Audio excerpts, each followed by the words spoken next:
The sound of a grown woman spitting on a 1-2-year-old boy is something you never forget. It echoed through the silence of the first-class cabin like a gunshot. Patricia Reynolds, a flight attendant with 20 years of seniority, stood over the terrified triplets, her face twisted in a sneer of pure hatred. She thought she was taking out the trash. She thought she was protecting the sanctity of her airline from 3 young black boys, and she assumed didn't belong. She had no idea that the private jet landing on the tarmac beside them carried the one woman who could end her career, and her life as she knew it, with a single phone call. This is the story of how a racist flight attendant learned the hardest lesson of her life. Never judge a book by its cover, especially when that book owns the library. Automatic doors of JFK's Terminal 4 slid open, letting in a gust of humid July air. But the 3 boys stepping out of the black SUV looked cool, collected, and impeccably dressed. Marcus, Miles, and Mason were identical triplets, 12 years old, with skin the color of deep mahogany and eyes that held an intelligence far beyond their years. Today they weren't wearing the hoodies and sneakers they preferred for basketball practice. Today they were dressed in tailored navy blue blazers, crisp white Oxford shirts, and loafers that cost more than most people's monthly rent. They were flying alone to Zurich to meet their mother, Evelyn Vance. Evelyn wasn't just a mother. She was a titan of industry, the majority shareholder and CEO of Vance International, the conglomerate that had recently acquired Ascend Airlines. She had insisted the boys fly commercial this time. You need to understand how the company works from the ground up. She had told them via FaceTime that morning. Fly first class. Enjoy the service, but observe. Tell me if the staff is meeting. The Vance standard, Marcus, the eldest, by 2 minutes, and the natural leader adjusted his carry-on bag. Remember what Mom said. Best behavior. We represent the family. We know. Marcus. Miles sighed, checking his phone. We just sit there, drink apple juice, and watch movies. Easy. Mason, the quietest of the 3, looked nervous. I just hope nobody bothers us, you know. How people get when we're alone. We're in first class, Marcus assured him. People there are supposed to be civilized. Marcus couldn't have been more wrong. The trouble began at the check-in gate for Flight 402. Economy line was a winding snake of frustrated travelers, but the priority lane was empty, except for one woman standing behind the podium. Patricia Reynolds was 52 years old, with blonde hair sprayed into a helmet of rigidity and a uniform that was 2 sizes too tight. She wore her silver senior purser wings like a sheriff's badge. Patricia didn't just work for Ascend Airlines. She felt she owned the cabin. She had a specific idea of what a first-class passenger looked like, white, older, and differential to her authority. When she saw Marcus, Miles, and Mason approaching the priority red carpet, her lip curled. She didn't see 3 well-dressed children. She saw intruders. She saw trouble. Excuse me, Patricia barked, her voice cutting through the terminal noise. She stepped out from behind the podium, physically blocking the narrow lane. The unaccompanied minor program is full, and the economy line is back there. She pointed a manicured, talon-like finger toward the chaotic mass of people behind them. Marcus stopped, holding his ground politely. Good morning, ma'am. We aren't unaccompanied minors in that program. We have our own tickets, first class. He extended his boarding pass. Patricia didn't take it. She crossed her arms, staring down at them with a look of repulsive condescension. First class, she repeated, letting out a sharp, mocking laugh. Is that right? And whose miles did we steal to get these? Or did Daddy imply he's a rapper to get an upgrade? Mason flinched. Miles stepped forward, his fists balling up at his sides. Our mother bought these tickets, scanned them, and let us through. Don't you take that tone with me, boy. Patricia hissed, leaning in, closer.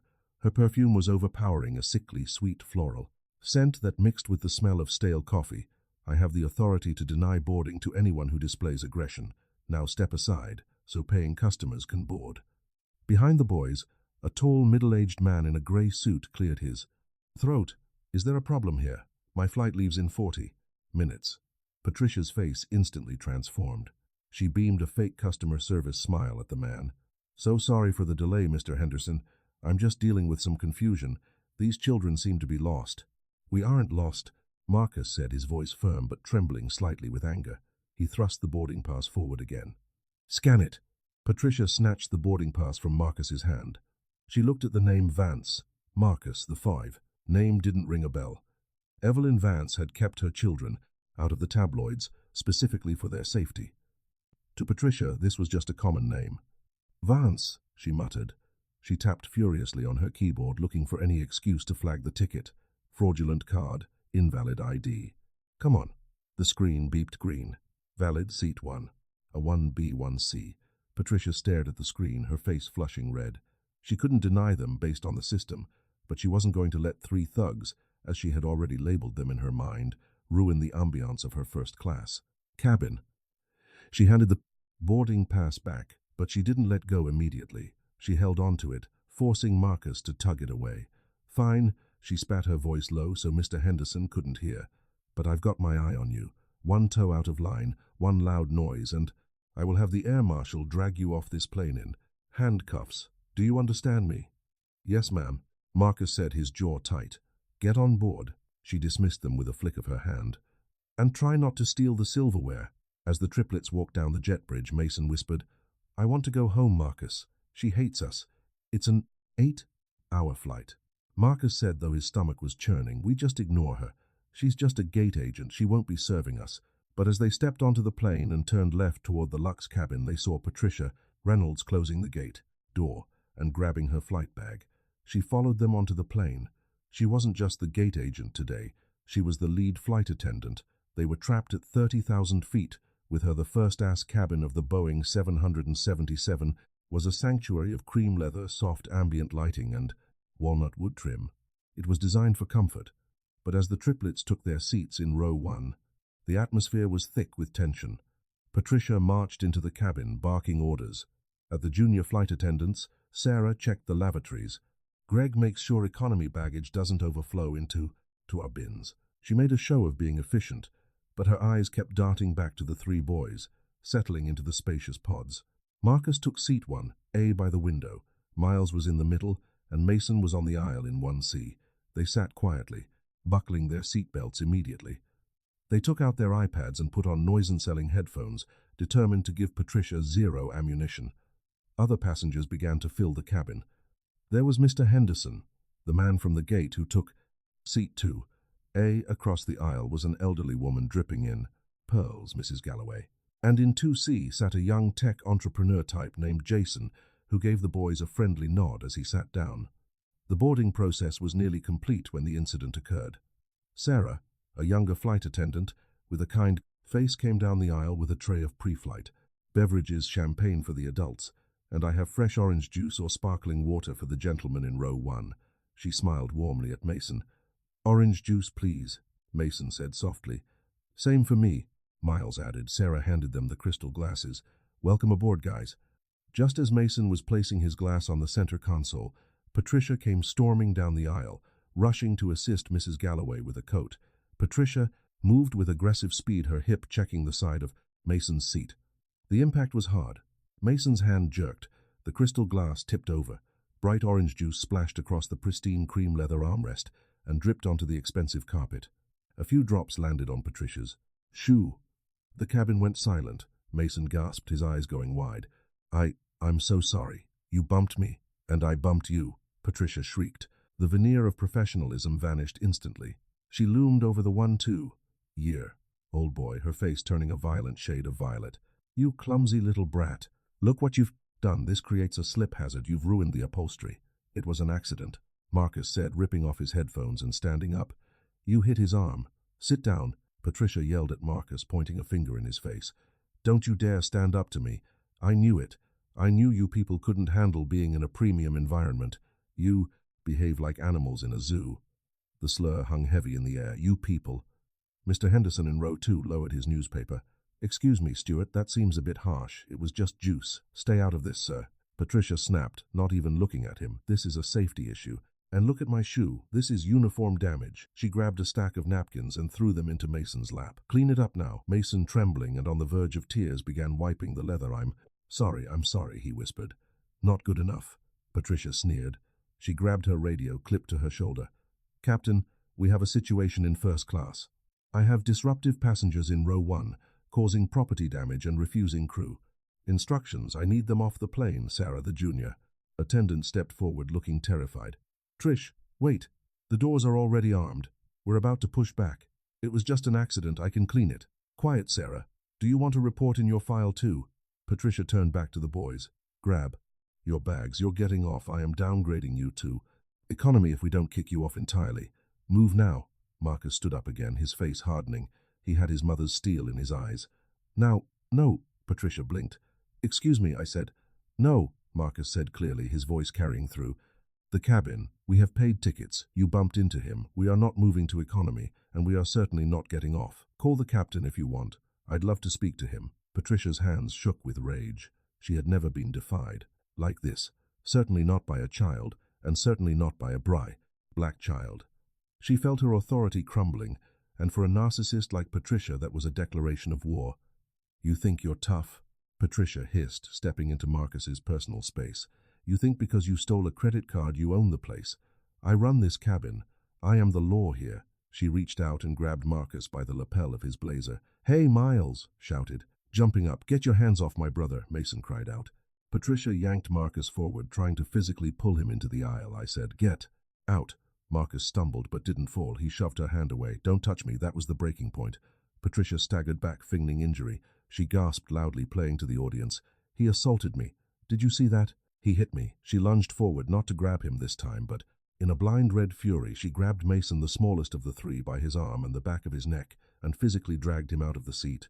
"Get off my plane!" she screamed. Mason was crying now, flailing. "Let me go! You're hurting me!" And then it happened. As Marcus tried to intervene to save his brother, Patricia turned her head and, in a moment of pure, unfiltered malice, spat directly into Marcus's face.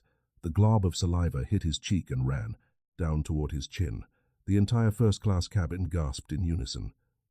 Silence that followed was deafening, heavier than anything, before Patricia froze, realizing perhaps she had gone two steps too far. But she doubled down. She pointed at the door. "Security. Get security in here now." Marcus stood completely still. He didn't wipe the spit away. He looked at Patricia with a terrifying calmness. He slowly reached into his blazer pocket. "He's got a weapon." Patricia shrieked, cowering behind a seat. Marcus didn't pull out a weapon. He pulled out a sleek black satellite phone, a prototype Vance International device. He pressed a single button, speed dial 1. "Mom," Marcus said, his voice cracking slightly but strong. "We need you now." The first-class cabin had descended into chaos. The ambient music, a soft looping piano track, meant to soothe, felt jarringly cheerful against the backdrop of weeping children and a screaming flight attendant. Patricia Reynolds was pacing the PA, galley clutching her chest, performing the role of the traumatized victim to perfection. "He lunged at me," she wailed to Sarah loud enough for the captain to hear, as he emerged from the cockpit. "I tried to de-escalate and he assaulted me. Look at my uniform. Look at the mess." Was Captain Richard Miller, a gay-haired veteran pilot who usually preferred to stay behind. The locked steel door looked at the scene with confusion. He saw orange juice on the floor. He saw 2-year-old boys huddled together in row 1. One was crying, Mason. One was shaking with rage. Miles and the third, Marcus, was standing stoically with a glob of saliva drying on his cheek, holding a phone to his ear. "Patricia, what is going on?" Miller asked, his voice low. "I want them off," Patricia shrieked, pointing an accusing finger at Proctus. "Marcus, that one attacked me and he's making a call. It's a security breach. He has a device." Marcus spoke into the phone, his voice steady despite the trembling of his hands. "We're at JFK Gate Beach, flight 402. Yes, she spit on me, Mom. Yes, the police are coming. Put that phone away." Patricia lunged again, but this time Mr. Henderson, the businessman in 2A, stepped into the aisle, blocking her path. "Enough," Mr. Henderson shouted, his face red. "You spit on a child. I saw it. We all saw it." Patricia turned her venom on him. "Sit down, sir, or you'll be joining them in a cell for interfering with a flight crew. That is a federal offense." At that moment, the heavy cabin door swung open. 3 Port Authority police officers stormed onto the plane, their hands resting near their holsters. They saw the tension, the shouting. Woman in the uniform and the 3 black boys, Patricia, immediately ran to the lead officer, a burly man named Officer Kowalski. "Thank God you're here," she cried, grabbing Kowalski's arm. "These 3, they're a gang. They illegally boarded. They destroyed airline property. And that one," she pointed at Marcus, "physically assaulted me. He pushed me and threatened me with that device." Kowalski didn't look at the juice stain. He didn't look at the terrified faces of Miles and Mason. He didn't ask the other passengers for their version of events. He saw a flight attendant, a figure of authority claiming assault. He marched straight to Marcus. "Son, put the phone down now." "I'm talking to my mother," Marcus said, clutching the satellite phone tighter. "She's the—" I said, "Put it down." Kowalski didn't wait. He grabbed Marcus's wrist and twisted it sharply behind his back. Marcus cried out in pain. The phone clattering to the floor. "Marcus!" Miles screamed, jumping up. "Sit down!" The second officer barked, shoving Miles back into his seat so hard the boy's head snapped back against the headrest. "You are hurting him," Mason wailed, curling into a ball. "Get them up!" Kowalski ordered his partners, all three of them unruly passengers, assault on flight crew. "We're taking them in." "This is insane." Jason, the tech entrepreneur in 2C, had his phone out and was recording. "You aren't even asking what happened." She spit on him. "Look at his face. Put the phone away, sir, or I'll confiscate it as evidence." Kowalski warned, pointing a finger at Jason. The humiliation was absolute. Marcus, Miles, and Mason were hauled out of their seats. The officers didn't use kid gloves. They treated the boys like hardened criminals. They pulled Marcus's arms high behind his back, forcing him to walk bent over. "Please."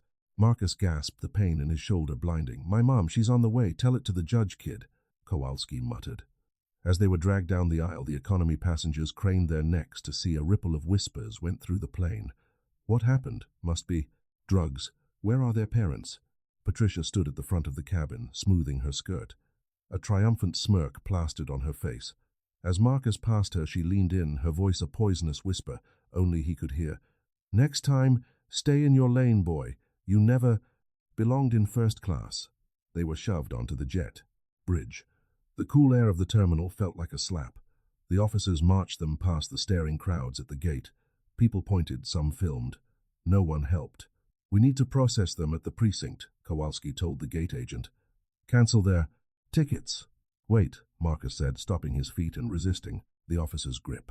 He looked out the floor-to-ceiling windows of the terminal. Down on the tarmac, something was happening. Usually the area around a plane is busy with baggage carts and fuel trucks, but the activity around Flight 402 had stopped. Ground crew were standing still, looking toward the far end of the runway. A convoy of black SUVs, led by a sleek Mercedes Maybach with diplomatic flags, was tearing across the tarmac, ignoring all speed limits and safety lanes. They weren't heading to the terminal entrance. They were driving straight onto the active apron directly toward the plane, and above them a Gulfstream G650, sleek, silver, and menacing, was taxiing, aggressively cutting in front of a Delta jet to park right next to Flight 402. The tail number on the jet wasn't a standard registration. It was painted in bold gold letters. Vaz 1 Officer Kowalski frowned, looking out the window. "What the hell is that? Who's driving on the tarmac?" Marcus straightened his back, despite the handcuffs digging into his wrists. He looked at Kowalski, and for the first time the fear in his eyes was replaced by a cold, hard satisfaction. "I told you," Marcus said softly. "I called my mother." The atmosphere on the jet bridge shifted instantly. The walkie-talkie on officer Kowalski's shoulder crackled to life. It wasn't the precinct dispatcher. It was the Port Authority Chief of Police. "All units at Gate B24 hold position. Do not, I repeat, do not transport the suspects. Hold them on the jet bridge. We have a code red situation on the tarmac." Kowalski looked. Confused. Code red. Is it a bomb threat? Before he could answer, the door from the terminal flew open, but it wasn't more police. It was the airport general manager, a man named Mr. Sterling, who looked like he was about to have a heart attack. He was sprinting, sweating profusely. "Stop!" Sterling yelled, breathless. "Unhand them right now, excuse me." Kowalski bristled. "We have an assault on a flight crew. These suspects are these suspects." Sterling wheezed, grabbing the handcuffs on Marcus and fumbling for a key he didn't have. "Are the children of Evelyn Vance?" Kowalski blinked. "Vance like the Vance Tower. Like Vance International," Sterling hissed. "The company that bought this airline 3 months ago. You are currently manhandling the owners of the plane you are standing on." The color drained from Kowalski's face. He looked down at Marcus. The boy, he had just twisted up like a pretzel, was staring at him with an expression that promised retribution. "Unlock them!" Sterling screamed at the officers. "Now!" The handcuffs clicked open. Miles and Mason rubbed their wrists, tears streaming down their faces. Marcus didn't rub his wrists. He stood tall, adjusting his blazer. "My phone," Marcus said calmly. "It's on the plane, and that woman is still in there. We'll get it," Sterling promised, shaking. "Please, young men, if you'll just come to the VIP lounge." "No," Marcus said. "We are going back on the plane. My mother is coming." As if on cue, the sound of heavy boots echoed from the tarmac stairs, the metal staircase that leads from the ground up to the jet bridge door. The door swung open. Evelyn Vance did not run. She did not look frantic. She walked with the terrifying, deliberate pace of a predator entering a clearing. She was wearing a cream-colored power suit that cost more than Patricia Reynolds made. In 5 years, her heels clicked against the metal floor like the ticking of a doomsday clock. Flanking her were 4 men who were clearly not police. They were private security, ex-special forces. Massive and silent, Evelyn stopped. Her eyes swept the scene. She saw the police. She saw the sweating airport manager, and then she saw her sons. She saw the red marks on Marcus's wrists. She saw the tear tracks on Mason's face, and she saw the dried, crusty stain of saliva on Marcus's cheek. The temperature in the jet bridge seemed to drop 20 degrees. Evelyn walked past the police officers as if they were ghosts. She knelt in front of Marcus. She didn't wipe the spit away. She pulled a silk handkerchief from her pocket and gently dabbed around it, preserving the evidence. Her jaw clenched so tight, a muscle feathered in her cheek. "Are you hurt?" she asked, her voice low. "I'm okay, Mom," Marcus whispered. She said, "We stole the tickets." She dragged Mason. Then she spit on me. Evelyn stood up. She turned to the airport manager.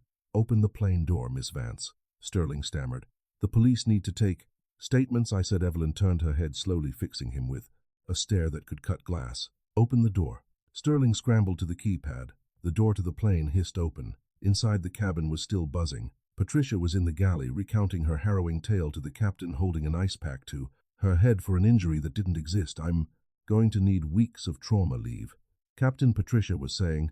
"I just don't feel safe flying after that." "You won't have to," a voice said from the doorway. Patricia turned. Captain Miller turned Evelyn. Vance stepped onto the plane. She didn't look like a passenger. She looked like an executioner.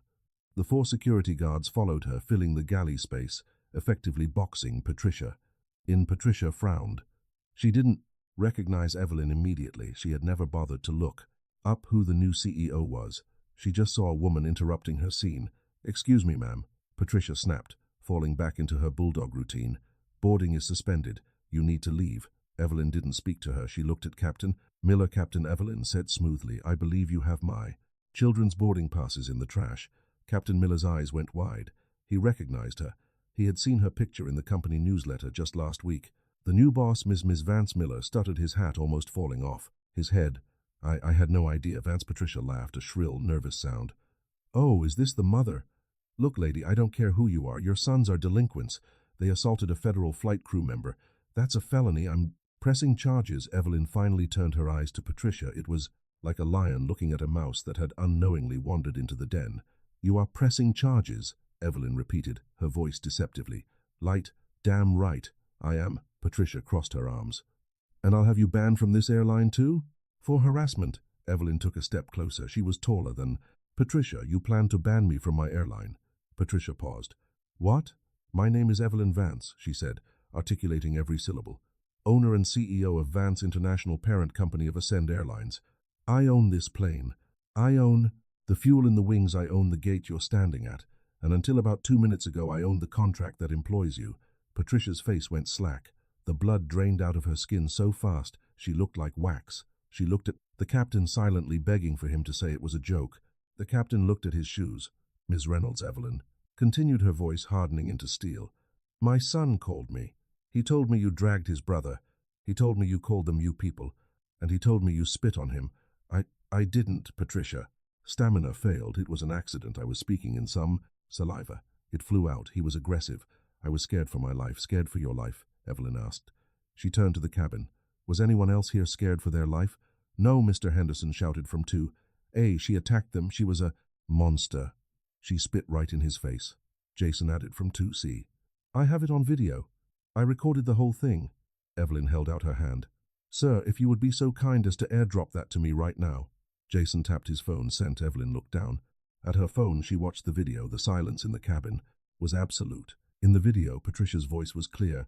"Get off my plane." The drag, the scream, and then the undeniable, intentional, vicious hawk and spit. Evelyn looked up. Her eyes were wet, not with tears, but with a rage so profound it transcended anger. "Officer," Evelyn said, not looking back at the door where the police were now sheepishly standing. "Yes," Ms. Vance Kowalski asked, his voice trembling. "Arrest this woman." Patricia gasped. "You can't do that. I have a union. I have rights. You committed battery of a minor," Evelyn said cold. "You committed a hate crime and you filed a false police report. Those are the charges I am pressing right now. The civil suit I will file against you tomorrow. We'll take everything else." Evelyn leaned in close to Patricia, who was now trembling violently. "You wanted to treat my sons like criminals," Evelyn whispered. "Now you'll see what it feels like to be one." She nodded to the security guards. "Get her off my plane." The sight of Patricia Reynolds, the self-proclaimed authority of the first-class cabin, being led off the plane in handcuffs by Evelyn Vance's private security and then handed over to the Port Authority. Police was captured by nearly every smartphone on Flight 402, but the most damning evidence was the video captured by Jason, the tech entrepreneur in dossier. Evelyn, with icy precision, had ensured the evidence was secured. The moment she confirmed the police had Patricia, she addressed the remaining first-class passengers, her security team, forming a silent, imposing semicircle around her. "Ladies and gentlemen," Evelyn announced, her voice resonating with CEO confidence, "I apologize deeply for the conduct of a former Ascend Airlines employee. As the children involved are my sons, I can assure you that this individual has been immediately terminated, and criminal and civil charges for hate-motivated assault are being filed." She then turned to Jason. "Mr. Vance," she said, nodding to Marcus, who stood beside her, "please ensure that every witness on this aircraft receives a full lifetime travel credit with Ascend Airlines for enduring this trauma. Mr. Jason, your video footage is invaluable. We will be in contact with your legal team tomorrow." Within 30 minutes, the plane was emptied of the disruptive element, but the air was still vibrating with shock.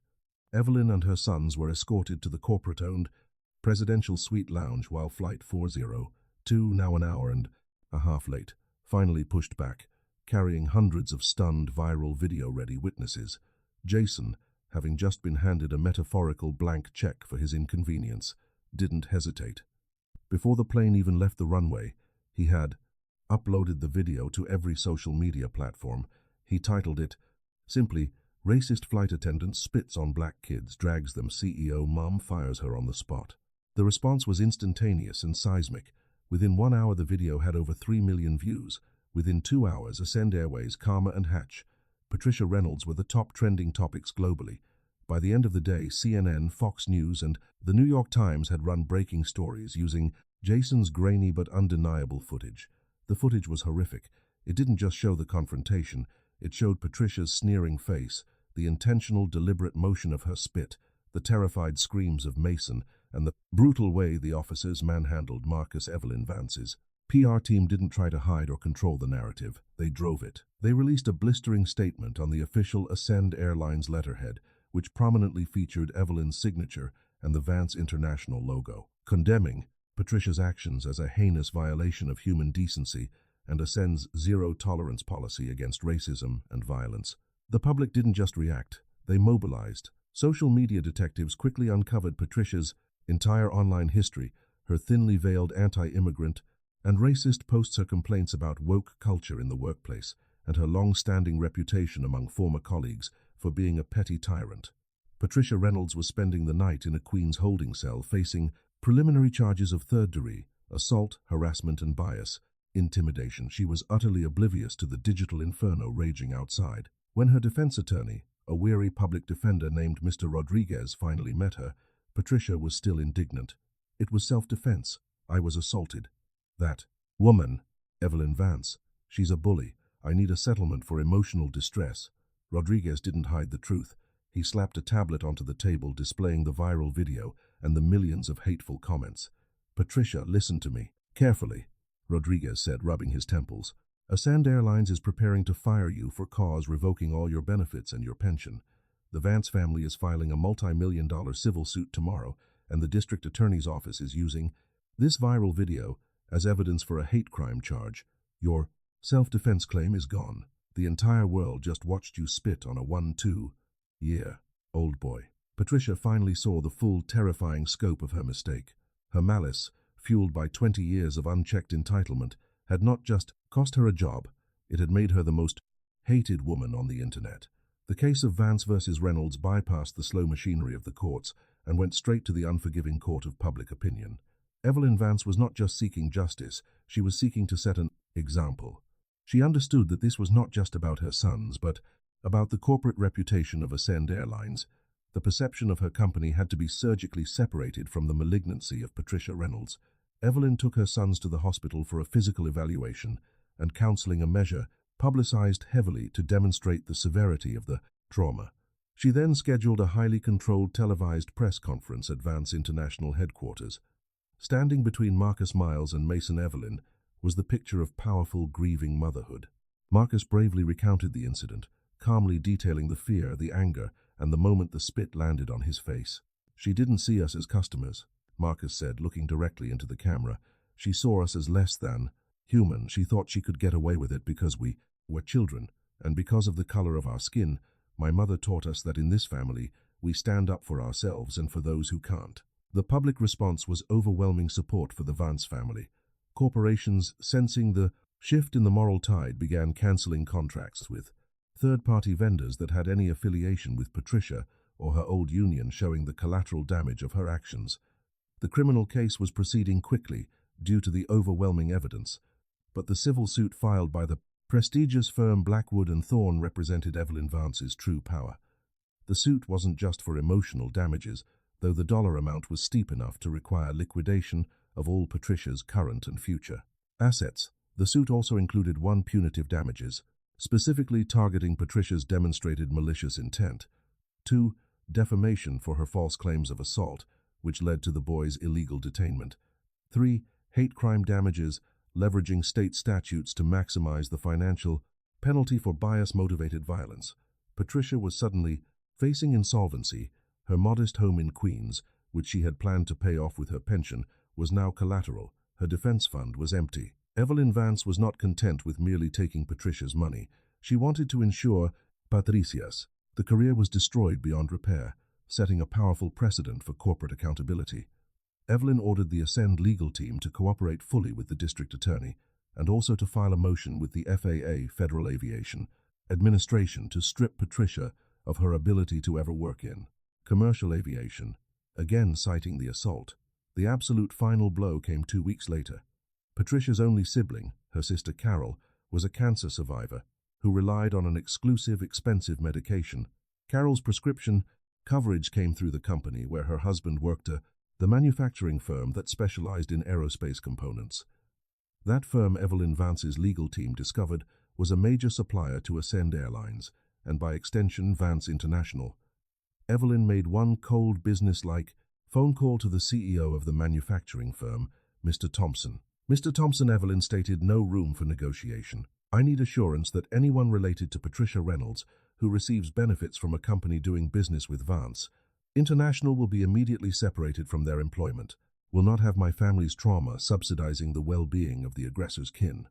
Mr. Thompson, fearing the loss of a multi-billion-dollar contract, didn't hesitate. Carol's husband was laid off that afternoon, effective immediately, with his insurance coverage ending at midnight. Patricia Reynolds facing criminal charges, destitution, and now the devastating knowledge that her actions had cost her sister her life-saving medical care finally broke. She hadn't just ruined her own life, she had ripped her entire support system out by the roots. The karma was no longer just professional, it was personal, precise, and utterly crushing.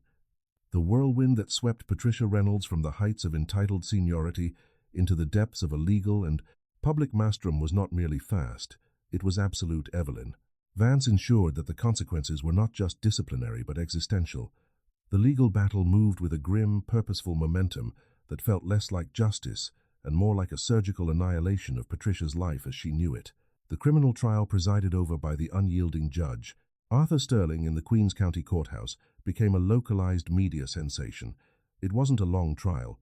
The video evidence was the star witness. Patricia, despite her public defender, Mr. Rodriguez's frantic pleas, insisted on taking the stand. She was desperate to reassert the narrative that the children were unruly, that the juice spill was intentional, and that the spit was merely an involuntary bodily reaction during a moment of profound fear. However, the cross-examination by the district attorney, Moore Chavez, was merciless. Ms. Reynolds Chavez began, her voice calm but powerful. "You testified you felt assaulted and threatened by a 1-2-year-old boy. Can you explain to the court why, given this perceived threat, your reaction was not to call for the captain or retreat, but to physically drag a different, smaller child, Mason Vance, from his seat?" Patricia stammered. "I was trying to contain the situation. They were inciting a riot." An inciting riot started by 3 children, 2 of whom were actively weeping, and one who was simply demanding his legal paid-for seat. Chavez pressed, then turned to the large screen and replayed the footage in slow motion. "And can you now explain, with the court watching, why you turned your head and made this distinct, deliberate, non-speech-related gesture toward the face of Marcus Vance?" The spit incident was replayed frame by agonizing frame. Patricia's jaw worked furiously. It was a cough, a reflex. "I have allergies." Bash Chavez didn't even raise her voice. A reflex, Ms. Reynolds, a reflex that occurred at the very apex of your confrontation, precisely targeting the child who had just moments before defied you, a reflex that you immediately followed by calling the police and accusing the children of having a weapon. Patricia's lies crumbled under the precise objective weight of the video evidence. She broke down, sobbing on the stand, not out of remorse, but from the crushing realization that her authority, her greatest weapon, was utterly meaningless. Here the most powerful testimony came from Marcus Vance. He stood, tall beside his mother, facing Patricia not with hatred but with a quiet, devastating certainty. He didn't focus on the pain but on the dehumanization. "When she spat on me," Marcus testified, his voice clear and unwavering, "it wasn't just physical. It was like she was showing us exactly what I thought we were. It was dirt. It was disrespect. I didn't wipe it off right away because I wanted the world to see what she did." The jury returned a verdict of guilty on all counts, including bias, intimidation. During the sentencing phase, Judge Sterling addressed Patricia directly, his voice echoing in the silent courtroom. "Ms. Reynolds, you were entrusted by the public to be an exemplar of safety and service. Instead, you utilized your position of trust to perform a premeditated act of violence rooted in prejudice against minors. Your actions were not merely an error of judgment, they were a violation of the fundamental tenets of human decency and public carriage safety. Furthermore, you compounded this grievous act by filing a fraudulent police report, ensuring 3 innocent children were subject to physical detainment and humiliation." He paused, adjusting his glasses. "The message sent by this court must be clear. Hate and violence, particularly when directed at the vulnerable, cannot be rationalized by seniority or stress. For the charges of assault in the 3rd degree and bias, intimidation, I hereby sentence you to 18 months in the custody of the State Department of Corrections." The sentence was firm, a concrete seal on her criminal record. Patricia was immediately remanded the moment the handcuffs clicked shut. Her aviation career and her personal freedom ended permanently. The criminal verdict was merely the precursor to the civil slaughter. Evelyn Vance's legal team, led by the renowned litigation specialist, Mr. Thorne of Blackwood, and Thorne pursued Patricia not just for damages but for maximum punitive redress. The civil complaint detailed in chilling specificity the emotional trauma suffered by the triplets, the fear, the public humiliation, the psychological counseling required, and the permanent damage to their sense of safety in public spaces. The legal argument was structured to treat Patricia's actions not just as battery, but as corporate negligence by a former employee, allowing them to pursue her personal assets with ferocity. The final judgment handed down against Patricia Reynolds was an astronomical $15.2 million. The number is precise, Mr. Thorne explained in a public statement. "It is designed to exceed her lifetime earning potential. This is not about charity. It is about ensuring that Ms. Reynolds pays for the rest of her life, sending a signal that biased violence will result in total financial ruin." The judgment triggered an immediate and total seizure of all Patricia's assets. 1. The house, her modest 3-bedroom home in Ozone Park. The asset she had worked 20 years to secure was foreclosed, sold at auction, and the proceeds were immediately claimed by the Vance estate. She was left with nothing but the clothes on her back and the sparse prisoner-suit uniform. 2. The pension. Her entire retirement savings, the safety net for her old age, were permanently garnished. The FAA simultaneously revoked her purser license, ensuring no airline would ever employ her again. Patricia Reynolds emerged from prison, legally destitute and professionally exiled. She was forced to file for bankruptcy, but the Vance civil judgment was declared non-dischargeable, a legal anchor chaining her to debt for the rest of her life. The ultimate, most devastating blow of Evelyn Vance's retribution was the collateral damage inflicted upon the one person Patricia genuinely cared for, her sister Carol. As detailed in earlier stages, Carol relied on critical, expensive insurance coverage from the aerospace manufacturing firm that employed her husband, a firm that depended heavily on contracts with Vance International. Evelyn Vance, cold and calculating in her defense of her family, made good on her threat. The firm, facing immediate economic obliteration if they offended their largest client, terminated Carol's husband. The subsequent loss of Carol's specialized cancer medication coverage, the one thing Patricia's salary had always helped maintain, became the final crushing twist of the calm knife. During a brief supervised phone call from prison, Carol delivered the final verdict. "You didn't just ruin your life, Patricia," Carol whispered, her voice fragile with pain and terminal disappointment. "You ruined mine. You were so desperate to be right. You didn't care who you destroyed. Stay away from me." Patricia hung up the phone and collapsed. She was not crying for the loss of her home or her freedom, she cried, because she realized that her moment of malice, her refusal to apologize or concede, had metastasized, taking root in the life of the only person who had ever loved her unconditionally. The justice Evelyn Vance delivered was not just financial. It was designed to isolate and break the spirit entirely. 2 years after Patricia's release, the contrast between the aggressor and the victims could not have been starker. Patricia Reynolds worked the late shift, scrubbing industrial kitchen floors in the basement of a cheap anonymous hotel in Queens, earning minimum wage under the pseudonym Patty Smith. She lived in a windowless room with bars on the window, constantly looking over her shoulder. Every customer, every colleague was a potential threat, a person who might recognize the notorious spiteful face from the viral video. The fear of being spotted by a legal process server from the Vance organization, eager to garnish the few dollars she earned, was a perpetual, suffocating weight. She was forever imprisoned by her own past, a desolate echo of her former authoritative self. Marcus Miles and Mason Vance stood on a sunlit stage at the annual Vance International Global Leadership Summit. They were sharp, confident, and poised, dressed in tailored suits. Marcus, now 14, delivered a keynote address on the importance of integrity in customer relations. 2 years ago, Marcus told the thousands of employees and global partners, "We experienced firsthand the devastating consequences of prejudice. It taught us that the true measure of a company and a family is not how you treat your best customers, but how you protect your most vulnerable." He paused, looking directly at his mother, Evelyn, who watched from the front row. "We learned that silence is compliance, and we learned that real power isn't about what you own, it's about the justice you demand." The applause was deafening. The triplets were not only healed. They were hardened, wiser, and eternally bound by the incident. They flew, often still in first class, always observing. They understood that the privilege they possessed was now a weapon for accountability. Patricia Reynolds was scrubbing burned sugar off a stainless steel countertop in a damp basement, her hands raw and aching, a world away from the applause. The hard karma was not merely a loss of money or time, it was the absolute crushing realization of her own utter insignificance and the bleak, permanent, devastating monument she had built to her own hateful pride. The Vance family thrived. Patricia simply survived forever, chained to the $15.2 million debt and the global memory of a single vicious act. The story of Patricia Reynolds isn't just about a powerful CEO defending her children. It's a stark, real-life lesson in accountability. She made a vicious choice based on pure, ugly prejudice, and in less than 3 hours that choice cost her everything: her career, her pension, her home, and her freedom. Evelyn Vance didn't have to raise her voice. She simply leveraged the truth and the full weight of her legal power to deliver a precise, inescapable form of justice. We live in a world where actions have instant viral consequences. Isn't just a drama, it's a warning. If you found this story of poetic justice and hard-hitting karma compelling, smash that like button. What did you think of the final verdict? Tell us in the comments below. We read every single one.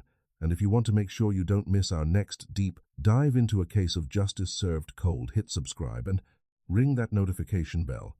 Your support keeps these essential stories of truth and consequence alive.